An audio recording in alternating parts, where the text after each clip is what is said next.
मधुबन के बाबा, मधुबन के बाबा मुरली वाले, आपका क्या कहना, आपका क्या कहना। ओम शांति। आज 9 जनवरी 2023 के साकार मधुर महावाक्य हैं। आज मीठे मीठे बाप दादा बोले, मीठे बच्चे, मर्जीवा बने हो तो सब कुछ भूल जाओ। एक बाप जो सुनाते हैं वही सुनो और बाप को याद करो, तुम ही संग बैठो। बाबा ने कहा, मीठे बच्चे, मर्जीवा बने हो तो सब कुछ भूल जाओ। एक बाप जो सुनाते हैं वही सुनो और बाप को याद करो, तुम ही संग बैठो। बाबा आज प्रश्न पूछते हैं कि सदगति दाता बाप बच्चों की सदगति के लिए कौन सी शिक्षा देते हैं। तो उत्तर में बाबा कहते, बच्चे सदगति में जाने के लिए अशरीरी बन बाप को और चक्र को याद करो। योग से तुम एवर हेल्दी निरोगी बन जाएंगे, फिर तुम्हें कोई भी कर्म कूटने नहीं पड़ेंगे। बाबा एक और प्रश्न पूछते हैं कि जिनकी तकदीर में स्वर्ग के सुख नहीं है, उनकी निशानी क्या होगी। तो बाबा बताते हैं कि वह ज्ञान सुनने के लिए कहेंगे कि हमारे पास फुर्सत ही नहीं है। वो कभी ब्राह्मण कुल के भांति नहीं बनेंगे। उन्हें पता ही नहीं पड़ेगा कि भगवान भी किसी रूप में कभी आते हैं। मुरली का गीत है, तुम्हारे बुलाने को जी चाहता है। ओम शांति। भगवान बैठ भक्तों को समझाते हैं। भक्त हैं भगवान के बच्चे, सभी हैं भक्त, बाप है एक। तो बच्चे चाहते हैं कि एक जन्म तो बाप के साथ भी रहकर देखें। देवताओं से भी बहुत जन्म बीते, आसुरी संप्रदाय के साथ भी बहुत जन्म बीते। अब भक्तों की दिल होती है कि एक जन्म तो भगवान के बनकर भगवान के साथ रहकर देखें। अभी तुम भगवान के बने हो, मर्जीवा बने हो, तो भगवान के साथ रहते हो। यह जो अमूल्य अंतिम जीवन है, इसमें तुम परमपिता परमात्मा के साथ रहते हो। गायन भी है कि तुम ही से खाऊं, तुम ही से बैठूं, तुम ही से सुनूं। जो मर्जीवा बनते हैं उनके लिए यह जन्म साथ रहना होता है। यह एक ही है ऊंचे ते ऊंचा जन्म। बाप भी एक ही बार आते हैं, फिर तो कभी आ ना सकेंगे। एक ही बार आकर बच्चों की सर्व मनोकामनाएं पूर्ण कर लेते हैं। भक्ति मार्ग में मांगते बहुत हैं। साधु संत महात्माओं देवी देवताओं आदि से आधा कल्प से मांगते रहते हैं। और दूसरा जप तप दान पुण्य आदि भी जन्म बाय जन्म करते ही आए हैं। कितने शास्त्र पढ़ते हैं, अनेक का अनेक शास्त्र मैगजीन आदि बनाते थकते ही नहीं। समझते हैं इनसे ही भगवान मिलेगा, परंतु अब बाप खुद कहते हैं कि तुम जन्म जन्मांतर जो कुछ पढ़े हो और अब यह जो कुछ शास्त्र आदि पढ़ते हो, इनसे कोई मेरी प्राप्ति नहीं होगी। बहुत किताब आदि है। क्रिश्चियन लोग भी कितना सीखते हैं, अनेक भाषाओं में बहुत कुछ लिखते ही रहते हैं, मनुष्य पढ़ते ही रहते हैं। अब बाप कहते हैं जो कुछ पढ़े हो वह सब भूल जाओ अथवा बुद्धि से मार दो। बहुत किताब पढ़ते हैं, किताबों में फलाना भगवान है, फलाना अवतार है। अब बाप कहते हैं मैं खुद आता हूँ, तो जो मेरे बनते हैं उनको मैं कहता हूँ इन सबको भूल जाओ। सारी दुनिया की और तुम्हारी बुद्धि में जो बात नहीं थी ना, वह अब मैं तुमको सुनाता हूँ। अब तुम बच्चे समझते हो कि बरोबर बाबा जो समझाते हैं वह कोई शास्त्र आदि में नहीं है। बाप बहुत गुह्य और रमणीक बातें समझाते हैं। ड्रामा के आदि मध्य अंत रचता और रचना का सारा समाचार तुमको सुनाते हैं, फिर भी कहते हैं कि अच्छा, जास्ती नहीं तो 2 अक्षर ही याद करो, मनमना भव मध्यजी भव। यह अक्षर तो भक्ति मार्ग की गीता के हैं, परंतु बाप इसका अर्थ अच्छी रीति समझाते हैं। भगवान ने तो सहज राजयोग सिखाया है। कहते हैं सिर्फ मुझ बाप को याद करो। भक्ति में भी बहुत याद करते थे। गाते भी हैं कि सुख दुख में सिमरन सब करें, फिर भी कुछ समझते नहीं। जरूर सत्युग त्रेता में सुख की दुनिया है तो याद क्या करेंगे। अब माया के राज्य में दुख होता है तब बाप को याद करना होता है और फिर सतयुग में अथाह सुख भी याद आता है। उस सुख की दुनिया में वही थे जिन्होंने बाप से संगम युग पर राजयोग और ज्ञान सीखा था। बच्चों में देखो कैसे हैं अनपढ़ बच्चे, उनों के लिए तो और ही अच्छा है, क्योंकि कहाँ भी बुद्धि जाती नहीं है। यहाँ तो सिर्फ चुप रहना है, मुख से भी कुछ नहीं कहना है, सिर्फ बाबा को याद करते रहो तो विकर्म विनाश होंगे। फिर साथ ले जाऊंगा, यह बातें कुछ न कुछ गीता में है। प्राचीन भारत का धर्म शास्त्र है ही एक, यही भारत नया था अब पुराना हुआ है। शास्त्र तो एक ही होगा ना, जैसे बाइबल एक है। जब से क्रिश्चियन धर्म स्थापन हुआ है तो अंत तक उनका शास्त्र एक ही है। क्राइस्ट की भी बहुत महिमा करते हैं, कहते हैं उसने पीस स्थापन की। अब उसने तो आकर क्रिश्चियन धर्म की स्थापना की, उसमें पीस की तो बात ही नहीं। जो आते हैं उनकी महिमा करते रहते हैं, क्योंकि अपनी महिमा को भूले हुए हैं। बौद्ध, क्रिश्चियन आदि सब धर्म को छोड़ औरों की महिमा नहीं करेंगे। भारतवासियों का अपना धर्म तो है ही नहीं, यह भी ड्रामा में नूंधा हुआ है। अब जब बिल्कुल ही नास्तिक बन जाते हैं तब ही फिर पाप आते हैं। पाप समझाते हैं बच्चे, स्कूलों आदि में जो किताबें पढ़ाई जाती हैं उनमें फिर भी एम ऑब्जेक्ट है, फायदा है, कमाई होती है, मर्तबा मिलता है। बाकी शास्त्र आदि जो पढ़ते हैं उसको अंधश्रद्धा कहा जाता है। पढ़ाई को कभी भी अंधश्रद्धा नहीं कहेंगे। ऐसे नहीं कि अंधश्रद्धा से पढ़ते हैं, पढ़ाई से बैरिस्टर, इंजीनियर आदि बनते हैं, उसको अंधश्रद्धा कैसे कहेंगे? यह भी पाठशाला है, ये कोई सत्संग नहीं। लिखा है ईश्वरीय विश्वविद्यालय, तो समझना चाहिए कि जरूर ईश्वर का बहुत भारी विद्यालय होगा। जो भी विश्व के लिए है, सभी को पैगाम भी देना है कि देह सहित सभी धर्मों को छोड़ अपने स्वधर्म में टिको। फिर अपने बाप को याद करो तो अंतमति सुगति हो जाएगी।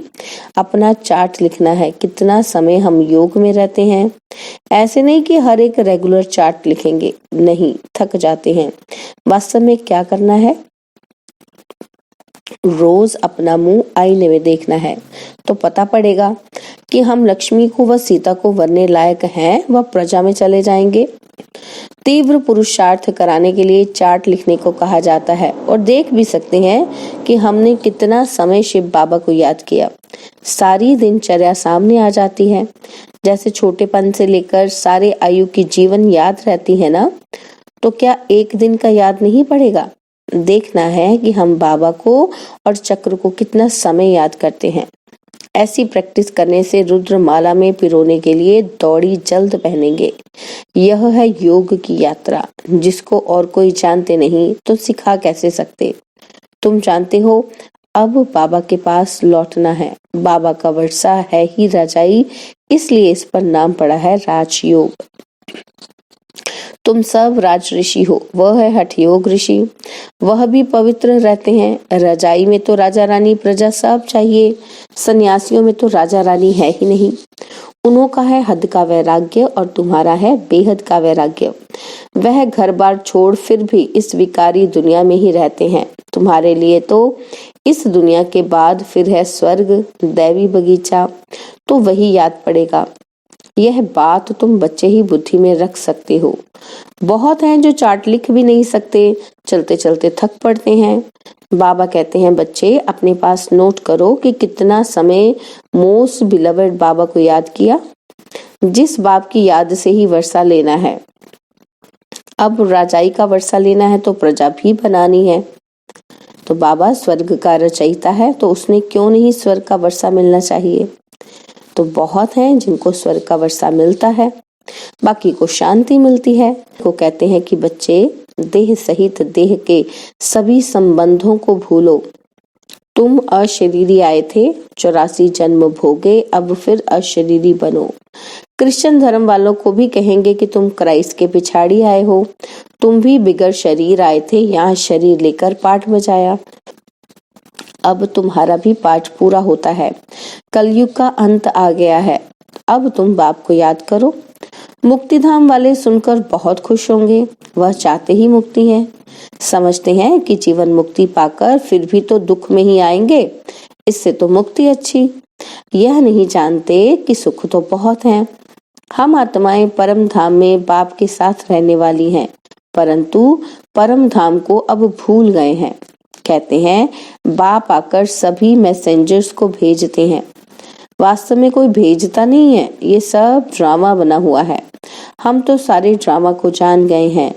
तुम बच्चों की बुद्धि में बाप और चक्र याद है तो तुम चक्रवर्ती राजा अवश्य बनेंगे। मनुष्य तो समझते हैं यहाँ दुख बहुत है, इसलिए मुक्ति चाहते हैं। यह 2 अक्षर गति और सदगति चले आते हैं, परंतु इनका अर्थ कोई भी नहीं जानते। तुम बच्चे जानते हो सबका सदगति दाता एक बाप ही है, बाकी सब पतित हैं, दुनिया ही सारी पतित है। इन अक्षरों पर भी कोई कोई बिगड़ते हैं। बाप कहते हैं इस शरीर को भूल जाओ, तुमको अशरीरी भेजा था, अब भी अशरीरी होकर मेरे साथ चलना है। इसको नॉलेज अथवा शिक्षा कहा जाता है। इस शिक्षा से ही सदगति होती है। योग से तुम एवर हेल्दी बनते हो। तुम सतयुग में बहुत सुखी थे, कोई चीज की कमी नहीं थी, दुख देने वाला कोई विकार नहीं था। मोहजीत राजा की कथा सुनाते हैं। बाबा कहते हैं मैं तुमको ऐसे कर्म सिखाता हूँ जो तुमको कभी कर्म कूटने नहीं पड़ेंगे। वहाँ ऐसी ठंडी भी नहीं होगी। अभी तो 5 तत्व भी तमो प्रधान है, कभी बहुत गर्मी कभी बहुत ठंडी। वहाँ ऐसी आपदाएं होती नहीं, सदैव बसंत ऋतु रहती है। नेचर सतो प्रधान है, अभी नेचर तमो प्रधान है, तो अच्छे आदमी कैसे हो सकते। इतने बड़े बड़े भारत के मालिक सन्यासियों के पीछे फिरते रहते हैं। उनके पास बच्चियां जाती हैं तो कहते हैं फुर्सत नहीं। इससे समझ जाते हैं कि इनकी तकदीर में स्वर्ग के सुख नहीं है। ब्राह्मण कुल के भांति बनते ही नहीं। इनको पता ही नहीं कि भगवान कैसे और कब यहाँ आते हैं। शिव जयंती मनाते हैं, परंतु शिव को सभी भगवान नहीं समझते हैं। अगर उनको परमपिता परमात्मा समझते तो शिव जयंती के दिन हॉलीडे मनाते। बाप कहते हैं मेरा जन्म भी भारत में होता है, मंदिर भी यहाँ है, जरूर किसी शरीर में प्रवेश किया होगा। दिखाते हैं दक्ष प्रजापति ने यज्ञ रचा, तो क्या उसमें आया होगा। ऐसे भी नहीं कहते श्री कृष्ण तो होता ही है सतयुग में। बाप खुद कहते हैं मुझे ब्रह्मा मुख द्वारा ब्राह्मण वंशावली रचनी है। कोई को यह भी तुम समझा सकते हो। बाबा कितना सहज समझाते हैं कि सिर्फ याद करो, परंतु माया इतनी प्रबल है जो याद करने नहीं देती। आधा कल्प की दुश्मन है, इस दुश्मन पर ही जीत पानी है। भक्ति मार्ग में मनुष्य ठंडी में स्नान करने जाते हैं, कितने धक्के खाते हैं, दुख सहन करते हैं। यहाँ तो पाठशाला है, पढ़ना है, इसमें धक्के खाने की तो कोई बात ही नहीं। पाठशाला में ब्लाइंड फेथ की तो बात ही नहीं। मनुष्य तो बहुत ब्लाइंड फेथ में फंसे हुए हैं। कितने गुरु आदि करते हैं, परंतु मनुष्य तो कभी मनुष्य की सदगति कर नहीं सकते। जो भी मनुष्यों को गुरु बनाते हैं वे ब्लाइंड फेथ हुआ ना। आजकल छोटे बच्चों को भी गुरु कराते हैं, नहीं तो कायदा है वानप्रस्थ में गुरु करने का। अच्छा, मीठे मीठे सिकिलदे बच्चों प्रति माता पिता बाप दादा का याद प्यार और गुड मॉर्निंग। रूहानी बाप की रूहानी बच्चों को नमस्ते। हम रूहानी बच्चों की रूहानी बाप दादाजी को दिलवा जान सिकवा प्रेम से नमस्ते। ओम शांति। प्यारे बाबा, मीठे बाबा, मेरे बाबा, शुक्रिया बाबा, शुक्रिया बाबा, शुक्रिया बाबा। धारणा के लिए मुख्य सार है। पहला पॉइंट है तीव्र पुरुषार्थ के लिए याद का चार्ट जरूर रखना है। रोज आईने में अपना मुंह देखना है, चेक करना है हम मोस्ट बिलवेड बाप को कितना समय याद करते हैं। और सेकंड पॉइंट है कि जो कुछ पढ़ा है वह भी भूल चुप रहना है, मुख से कुछ भी नहीं कहना है। बाप की याद से विकर्म विनाश करने हैं। बाबा ने आज वरदान दिया कि हर बात में मुख से व मन से बाबा बाबा कह मैंपन को समाप्त करने वाले सफलता मूर्त भव। हर बात में मुख से व मन से बाबा बाबा कह मैंपन को समाप्त करने वाले सफलता मूर्त भव। आप अनेक आत्माओं के उमंग उत्साह को बढ़ाने के निमित्त बच्चे कभी भी मैंपन में नहीं आना। मैंने किया नहीं, बाबा ने निमित्त बनाया। मैं के बजाय मेरा बाबा, मैंने किया, मैंने कहा, यह नहीं, बाबा ने कराया, बाबा ने किया, तो सफलता मूर्त बन जाएंगे। जितना आपके मुख से बाबा बाबा निकलेगा उतना अनेकों को बाबा का बना सकेंगे। सबके मुख से यही निकले कि इनकी तात और बात में बस बाबा ही है। स्लोगन है, संगम युग पर अपने तन मन धन को सफल करना और सर्व खजानों को बढ़ाना ही समझदारी है। संगम युग पर अपने तन मन धन को सफल करना और सर्व खजानों को बढ़ाना ही समझदारी है। ओम शांति।